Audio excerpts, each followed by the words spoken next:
வணக்கம். இன்றைக்கி நம்ம பார்க்க போகிற ரெசிபி ஒரு அட்டகாசமான சிக்கன் சவுமீன் எப்படி செய்கிறதுன்னு பார்க்க போகிறோம். வாங்க டேரெக்டாக நம்ம ரெசிபிக்குள்ளே போயிட்டு சிக்கன் சவுமீனை எப்படி செய்கிறதுன்னு பார்க்கலாம்.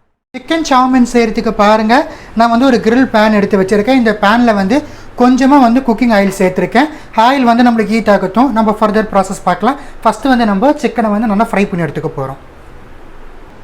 ஆயில் ஹீட் ஆகிடுச்சு. இப்போ நம்ம சிக்கன் ஆட் பண்ண போகிறோம். நான் வந்து 150 கிராம்ஸ் போல் போன்லெஸ் சிக்கன் எடுத்து பாருங்கள், நல்லா வந்து இது போல் நம்ம கட் பண்ணி எடுத்துருக்கோம். சிக்கனுடைய பீசஸ் எடுத்து நல்லா நம்ம வந்து பாருங்கள் ஒரு ஃபிங்கருக்கு கட் பண்ணுற மாதிரி கட் பண்ணி எடுத்துருக்கணும். இந்த பீசஸ் வந்து நம்ம ஆட் பண்ணிடலாம் ஆயிலில்.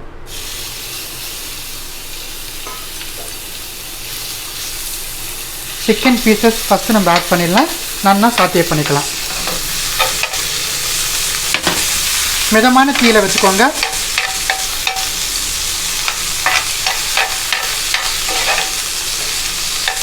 சிக்கனுக்கு வந்து சோயா சாஸ் ஆட் பண்ண போகிறோம். 1/2 டீஸ்பூன், ஒரு 1/2 டீஸ்பூன் அளவு சோயா ஆட் பண்ணிக்கிறோம்.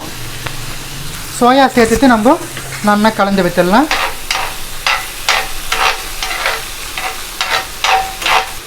ரெட் சில்லி சாஸ் ஆட் பண்ண போகிறோம். 1/2 டீஸ்பூன் ரெட் சில்லி சாஸும் ஆட் பண்ணிவிட்டு சிக்கனை வந்து நம்ம நல்லா கலந்து விட்டுடலாம்.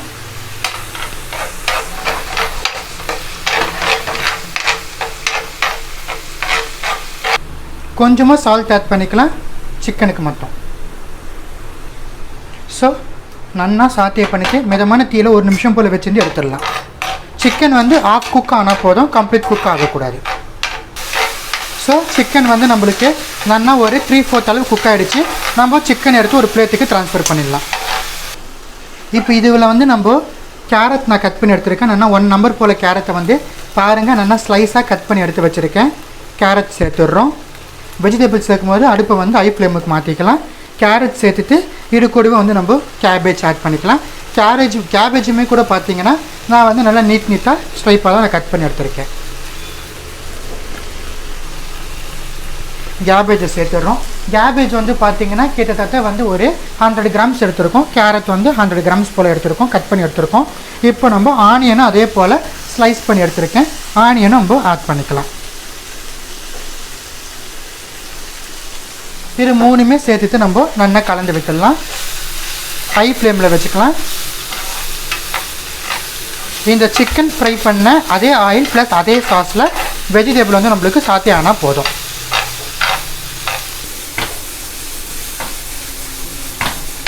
பாருங்கள், வெஜிடபிள் வந்து நம்மளுக்கு கொஞ்சம் நல்லா ஸ்மோக்கி ஃப்ளேவர் வரணும்.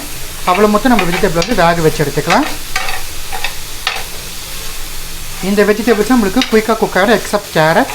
ஸோ கேரட் வந்து நம்மளுக்கு ஒரு பாதி குக் ஆனால் போதும். மற்றபடி கேபேஜ் ஆனியனும் நம்மளுக்கு ஃபுல் குக் ஆகிடணும்.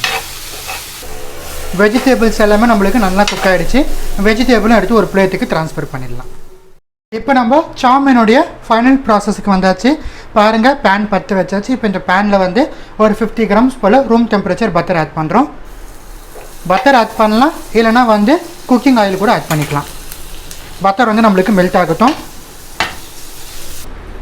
பட்டர் மெல்ட் ஆகிடுச்சு. இப்போ வந்து நம்ம இதில் வந்து கார்லிக் 1/2 டீஸ்பூன் சாப், ஜிஞ்சர் 1/2 டீஸ்பூன் சாப்பர் ஆட் பண்ணிக்கலாம். இதை வந்து நம்ம நல்லா சாத்தியே பண்ணிக்கலாம்.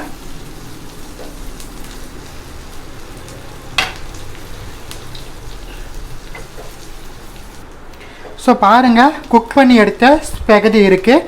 ஸ்பெகதி வந்து குக் பண்ணி எடுத்திருக்கேன். இப்போ இந்த ஸ்பெகதியுமே வந்து நம்ம இதில் ஆட் பண்ணிடலாம். நான் வந்து இன்றைக்கி ஒரு பேக்கெட் ஸ்பெகதி வந்து 150 கிராம்ஸ் போல் இருந்தது. அந்த ஓல்ட் ஸ்பெகதியை எடுத்து நான் பாயில் பண்ணி வச்சுருக்கேன். ஸ்பெகதியை சேர்த்துட்டு நல்லா நம்ம சாத்தியே பண்ணலாம் அந்த பட்டரில்.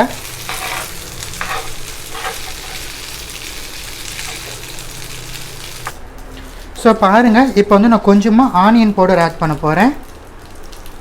கார்லிக் பவுடர் ஒரு 1/2 டீஸ்பூன் ஆட் பண்ணிக்கலாம். White pepper powder 1/2 teaspoon, black pepper 1/4 teaspoon, paprika powder நல்லா 1 டீஸ்பூன் போல் ஆட் பண்ணிக்கலாம். சால்ட் ரிக்வயர்மெண்ட் நம்ம எல்லாத்துக்குமே சால்ட் போட்டிருக்கோம். ஸோ நூடுல்ஸ்லாம் நம்ம சால்ட் போட்டு தான் பண்ணியிருக்கோம். ஸோ ரிக்வயர்மெண்ட் மட்டும் போட்டுக்கலாம். இப்போ இது எல்லாத்தையுமே ஒன்றா சேர்த்து கலந்து விட்டுடலாம். நல்லா கலந்து விட்டாச்சு. இப்போ நம்ம ஃப்ரை பண்ணி எடுத்த சிக்கன்ஸ் ஆட் பண்ணிடலாம். சிக்கனும் சேர்த்துட்டு நல்லா கலந்து விட்டுடலாம்.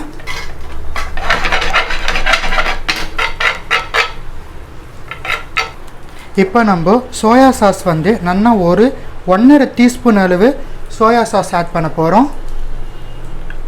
ஹாட் ரெட் சில்லி சாஸ் நல்லா 1 டீஸ்பூன் அளவு நம்ம ஆட் பண்ணிக்கலாம். டொமேட்டோ சாஸ் 2 டீஸ்பூன் அளவு ஆட் பண்ணிக்கலாம். வினிகர் 5 ட்ராப்ஸ் ஆட் பண்ணுறேன். ஸோ இப்போ பாருங்கள், நம்ம ஆட் பண்ண வேண்டிய சாஸ் எல்லாத்தையும் ஆட் பண்ணிட்டோம். இது எல்லாமே நம்ம நல்லா கலந்து விட்டுடலாம். சாஸ் எல்லாமே ஆட் பண்ணிவிட்டு அடுப்பை வந்து ஹை ஃப்ளேமுக்கு வச்சுடுங்க. இப்போ நம்ம ஃபைனலாக நம்ம நல்லா குக் பண்ண வெஜிடபிள்ஸை ஆட் பண்ணுறோம். வெஜிடபிள்ஸ் ஆட் பண்ணிவிட்டு நம்ம நல்லா கலந்து விட்டுடலாம். இப்போது ஹை ஃப்ளேமில் வந்து ஒரு 2 நிமிஷம் போல் இருக்கட்டும். மிதமான தீயில் நான் வந்து என்ன பண்ணேன்னா ஹை ஃப்ளேமில் 2 மினிட்ஸ் போல் வச்சேன், மிதமான தீயில் 1 மினிட் போல் வச்சேன். ஸோ பாருங்கள், நம்ம ஆட் பண்ண சாஸோடைய ராஸ்மெல்லாம் கூட போயிடுச்சு. சாமின் வந்து நல்லா கலக்கில் வந்துடுச்சு. ஸோ ஒரு பர்ஃபெக்டான சிக்கன் சாமின் நம்மளுக்கு கலக்கில் ரெடி ஆகிடுச்சு. இப்போ நம்ம ஸ்டவ் ஆஃப் பண்ணிவிட்டு சூடாக நம்ம சர்வ் பண்ண ஆரம்பிக்கலாம். ஒரு அட்டகாசமான சிக்கன் சாமின் ஈஸியாக வீட்டில் எப்படி செய்யுதுன்னு உங்களுக்காக வேண்டி செஞ்சு காமிச்சிருக்கேன். இந்த ரெசிபி உங்கள் வீட்டில் ட்ரை பண்ணி பார்த்து எப்படி இருந்துச்சுன்னு எனக்கு கமெண்ட் செக்ஷனில் சொல்லுங்கள். உங்களுக்கு வேறு ஏதாச்சும் ரெசிபிஸ் வேணாலும் கமெண்ட் செக்ஷனில் கேளுங்க. கட்டாயமாக உங்களுக்காக வேண்டி போஸ்ட் பண்ணுறேன். நன்றி, வணக்கம்.